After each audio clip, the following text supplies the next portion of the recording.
Yes, good day everybody and welcome to my YouTube channel, The Creative Nurse. And for more information and updates about kumikitang kabuhayan or small business ideas, and we have also healthy tips and beauty tips and health and disease issues and the everyday life happenings. So if you want to know about my channel, about the things that I'm talking about this time, please subscribe to my channel, hit the bell button, like, share, and comments down. Comments also. So today it's very important and it's very popular or pinag-uusapan ng lahat ngayon dahil sa itong sikat na sakit ngayon. I mean, this is a very crucial and it is very dangerous kinds of disease or sakit na nangyayari sa isang tao kasi the percentage of the diagnosis, I mean the prognosis is a little bit of small chances. So, pag-usapan natin ngayon kung paano ang gagawin natin para ma-avoid natin itong sakit na ito, ma-avoid natin ang mangyayaring ganito sa atin na nangyayari din sa iba, at saka ano ang mga dapat nating gawin or prevention towards that diseases para hindi tayo magkaroon. Or even though it is a little bit maybe of genetics or hereditary, but we are going to minimize it or to prevent it to happen to us. So, ang sakit na ating pinag-uusapan ay yung tinatawag nating sakit na ay ruptured aortic aneurysm. So, stay put guys and hope that you are going to stay on this video until the end so that you will learn something. So, thank you and have a nice day.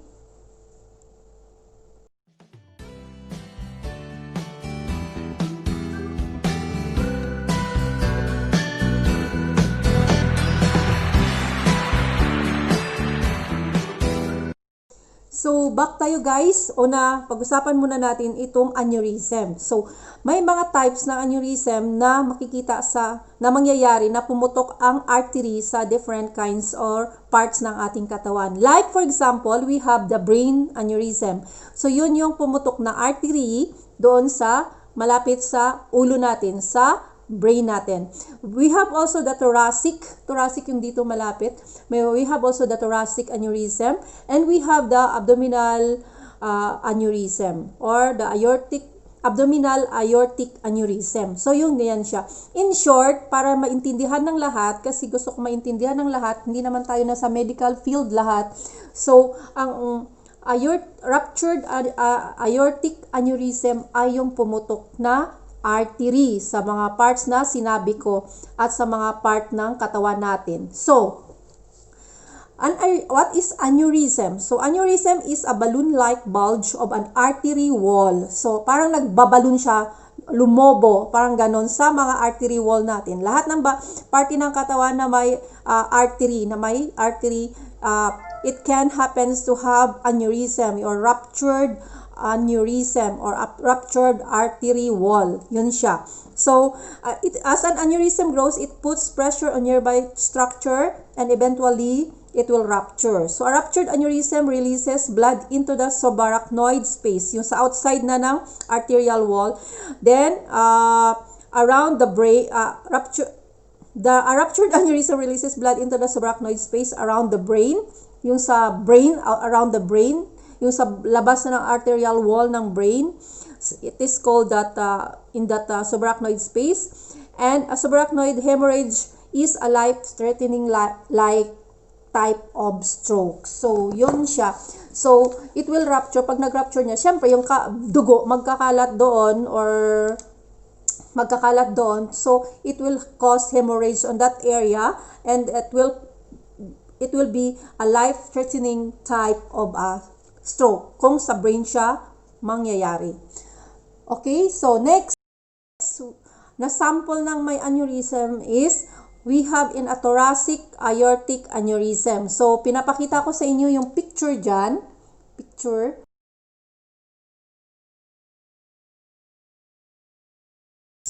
Thoracic aortic aneurysm is a weakened area in the upper part of the aorta. Ang aorta is a part of our heart. Ang oxygenated blood from the lungs, it will pass to the aorta. So, imagine mo the major blood vessels that feeds blood to the whole body, at saka doon pa siya magra-rupture ang ating blood vessels, di ba? Yung mga ganon. So, it is very crucial also. So, a thoracic aortic aneurysm is a weakened area in the major blood vessels that feeds blood to the body. So, yon siya.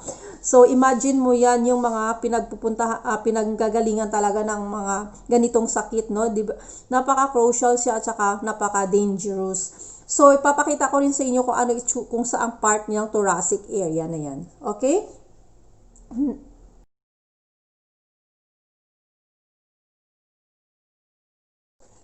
What causes aortic aneurysm? Anong nagko-cause ng aortic aneurysm? So, bibigyan ko kayo ng mga sample ng aortic aneurysm. But before anything else, my topic is from one of the yung mga PhD na makikita natin sa healthcare section ng Google. So, nandoon yung lahat ng mga doctors at saka yung mga PhD na naglalagay ng kanilang mga topic about aneurysm. So, if you want to know about more in your aneurysm, you can search in the Google healthcare section at saka malalaman mo nandoon. Okay? So, ano yung aortic aneurysm? Anong mga cause? Bakit nagkakaroon ang tao ng aortic aneurysm? So, aortic aneurysm can cause the aortic wall to weaken the possibly ruptured and possibly can rupture or tear. So, it will weaken the aortic wall. Number 2, aortic aneurysm can also be caused by physical trauma to the chest or abdomen. Okay? Mga physical traumas to the chest and abdomen. Yan yung mga sample niya ng mga causes. What else? What are the sample ng mga aneurysm pa? So, another cause of aneurysm, yung mga causes na mangyayari, cause ng aneurysm. For example, sa brain aneurysm na tayo, what are the causes? One is the high blood pressure, which is the leading cause of subarachnoid hemorrhage. So, doon siya sa ating brain no? Meron doon na part na magra-rupture and it will lead to hemorrhage sa subarachnoid space, yung space na malapit doon sa ating mga arterial wall. Ganon. Heavy lifting or stringing can cause pressure to rise in the brain and lead to aneurysm to rupture. So, kung mayroon kang mga naramdaman sa mga sinasabi ko nung una, kanina, sa first topic natin, sa brain aneurysm, you're not allowed to heavy lifting because it will lead to aneurysm to rupture. Then, we have also strong emotions such as upset or angry can cause blood pressure and can subsequently cause aneurysm to rupture. Kasi sobra kang galit, nagdadabog ka na, or gusto mo nang nagtatapon ka ng mga bagay kasi sobra kang galit, iwasan mong magalit kasi it will cause to aneurysm to rupture. Then, main cause of aneurysm also any condition that causes artery walls to weaken can bring one in common culprits. Like for example, the atherosclerosis and the high blood pressure. Atherosclerosis, para sa kaalaman ng karamihan, ito yung sa refers to the build up of fats, cholesterol, and other substances in and out of your artery wall, which can restrict blood flow. So the plaque can burst, triggering a blood clot. So although atherosclerosis is often considered a heart problem, it can affect arteries anywhere in your body. So, yun siya. So, iwasan natin yung mga bagay, mga pagkain na will cause us to have this one, build up of fats, cholesterol, and other substances like matataba, baboy, pork, at saka meat. We have to eat only the vegetable, fruits, and meat then, but in a moderation or in a minimal way. So, what else can cause aneurysm? We have also the deep wounds. Ano pa yung mga ibang pagkain or gagawin natin para ma-prevent natin yung aneurysm? Another one is make healthy choices in your diet. So, diets high in calories, saturated, and trans fats, and sodium can lead to high blood pressure, high cholesterol, atherosclerosis. Yung sinasabi ko kanina. So, iwasan natin ang sobrang calorie, saturated, and trans fats, and sodium can lead to high blood pressure. Okay? So, next is limit your fatty cuts of meat also, such as the brisket, T-bone steak, and beef ribs. Yung mga limit. Alam mo yung kakainin mo yung like a matchstick, matchbox, hindi matchstick. Lit-lit naman ng matchstick, no? Matchbox. Yun lang ang kainin mo. At saka hindi siya kakainin araw-araw or ganun. Kaya pwede naman kainin sa every once a week. Pero ganun lang kalit. Next is keep your blood pressure levels in check. So, i-check natin yung ating high blood pressure. Hypertension is a risk factor for aneurysm. So, you are going to check your blood pressure. Yun ang pangalawa. Dapat lower high cholesterol. I-lower natin ang cholesterol is a waxy substance that your body needs to build cells but high cholesterol, which is defined as a level above 200 milligrams per deciliter. So, kailangan check natin din ang ating cholesterol. Isa sa mga bagay na nakaka-harden ng ating yung mga mag-build up ng fats. So, kailangan i-less ang cholesterol. So, anong gagawin natin para less ang cholesterol? We are going to eat fatty fish like salmon, mackerel, herring, lake trout, and sardines. Yan yung mga na makales na katanggal ng cholesterol. And we have the nuts and seeds like walnuts, flax seeds, and chia seeds. Yung mga ganon. Plant oils like flax seeds oil, soybean oil, and canola oil. Fortified foods like eggs, yogurt, and milk. So sa yogurt naman we have also that less fatty, yung mga fat free, low fat, mga ganon. Sa eggs, pwede mo naman kumain ng eggs, hindi naman araw-araw, grabe. So syempre you are going to eat the eggs like twice a week, yung mga ganon. Soybeans, which is very important. We have also a lot of taho sa palibot, tumatawag ng taho. So we are going to eat that taho also. Wild rice. Anong wild rice? Yung mga brown rice or some organic rice, yung mga ganon. What else? Next is we have also we are going to eat also food high in soluble fiber, includes vegetables, beans, lentils, peas, oat bran, barley, nuts, and seeds. Yun siya ang ating mga kakainin. Number 4, we are going to make exercise as a part of your routine. Exercise. So what are the exercise that we are going to do? We have the aerobic activities such as walking fast or riding a bike or on a flat road. Yun siya. Swimming also. Swimming laps each week. Yun siya. And running or swimming laps each week. The more exercise you get in, the more benefit you'll see. So, wag naman nating sobra. Pag nag-exercise kasi tayo, dapat gradual. Hindi yung, mag-exercise ako ngayon, kailangan tatakbo ako ng ilang kilometro, tapos bukas wala na, di ba? So, kailangan gradual lang din. Okay? So, be sure to include both aerobic exercise like walking, running, swimming, strengthening exercise that target all the major muscle groups. Yung mga ganon ang gagawin natin. So, 5. Take steps to reduce and manage stress well. So, take steps. So, maglakad. What else? Anong gagawin natin? Maglakad, mag-exercise, meditation, mindfulness techniques, time management, deep breathing, and progressive muscle relaxation. So, deep breathing, exercise is very important din siya. Like, kung ganun. Ako, nag-deep breathing exercise ako pagka nag-walking ako, may deep breathing exercise akong ginagawa. Para man lang yung lungs mo, di ba? Then, we have also that one, relaxation, time with family and friends, taking up a hobby, practicing gratitude. So, kasi nakakasaya sa puso ba, no? Yung mga magpa-practice ka ng gratitude, like, be with the older people, makahelp ka man lang sa ibang tao, sa mga children, sa mga, kung sino-sino lang yung ganyan, tapos makapigay ka ng pagkain sa kahit bahay, yung mga ganun-ganun ng mga simple life. Kaya nga, sabi ko, I was here for so many years na sa, di ba, sa Oman, or this one sa abroad. So, it's time na, there is time for work, there is time for relaxation also, like, to have good deeds to your neighbors, sa mga tao. So, ganyan siya.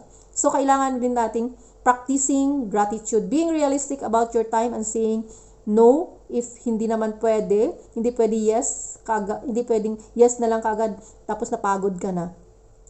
Treat obstructive sleep apnea. Kung may sleep apnea ka, yung mga, if you snore or wake up tired after sleeping all night, you might have obstructive sleep apnea. Yung parang nakatulog ka naman, nakatulog ka naman ng maayos, parang ganun pag sa gabi. Tapos pagka umaga parang pagod ka na, parang hindi ka nakatulog. Maybe you have obstructive sleep apnea, a serious medical condition that affects more than 18 million people in the United States and can raise your blood pressure. So obstructive sleep apnea must be ma-correct natin. So go to your doctor. So, yun siya ang ating mga dapat gagawin para maiwasan natin ang aneurysm. Para sa mga taong nakakarinig nitong aking vlog, ng aking video, yan siya yung mga bagay na dapat nating gagawin kung meron tayong nararamdaman. Like sinabi ko kanina sa aking naunang mga sinabi na topics at saka mga symptoms. So, pag meron tayong nararamdaman na ganun na, we are going to consult our doctor. Maghanap tayo ng paraan na para masabi natin sa doktor.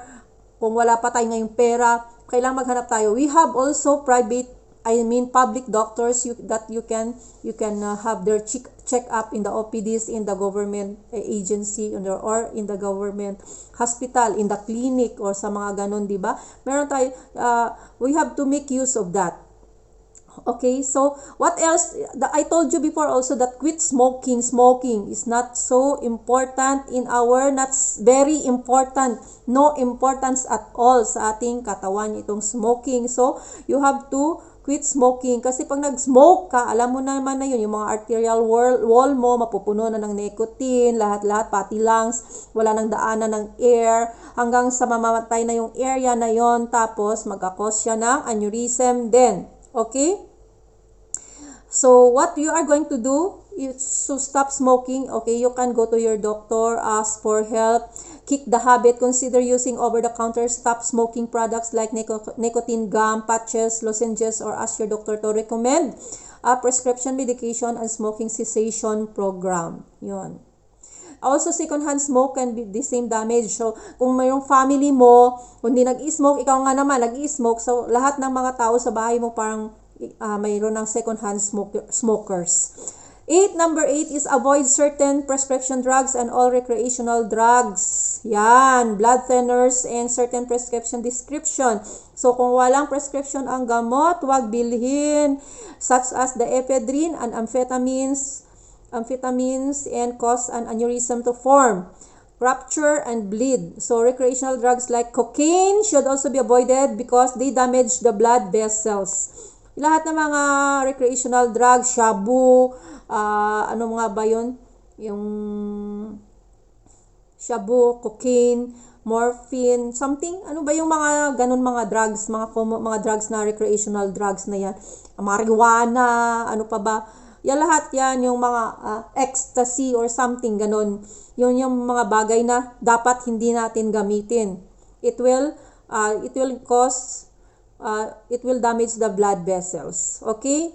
Then, talk to your doctor about screening test. Yun pa. So, talk to your doctor about screening tests. If you have personal or family history of aneurysm, be sure to let your primary care physician know. Also, be sure to report any symptoms to him or her immediately. So, yan yun siya ang ating mga prevention, paano natin ma-prevent ang tinatawag na aneurysm. So, and the two last, know the signs of aneurysm. So, sinabi ko na kanina yung mga signs and symptoms ng aneurysm. So, I hope na laman nyo kanina para at least meron kayong makita mo sa sarili mo na mararamdaman mo kung ano yung mga signs and symptoms, madali kang makapunta ka kaagad sa doctor. Then, last one, stick with your treatment plan. So, kung meron kang treatment plan na, wag ay bukas na lang ako inom ng gamot, ay mamaya na lang, or mamaya na lang ako mag-exercise, bukas hindi na naman, yung mga ganon na mga bagay. So, stick with your treatment plan. If you have been diagnosed with an aneurysm or suffered a rupture or dissection, so it is also important to stay up to date on important screenings, yung laboratories, medications, prescribed medications, what's the proper food, proper diet for you and for the exercise, yung mga ganong mga bagay, you are going to stick with the plan of the doctor sa'yo. Kasi, as we know, health is wealth, so ganyan siya yung ating gagawin. So, hope guys na meron kayong natutunan sa aking mga pinagsasabi ngayong araw, sa aking video ngayong araw. And thank you very, very much for listening. And I hope that everybody is healthy in this year 2021 and onwards. So thank you guys for listening to my YouTube channel, The Creative Nurse RN. And always, don't forget to be healthy, to be beauty, and to be wealthy. Yeah. So thank you guys and have a nice day. Bye-bye.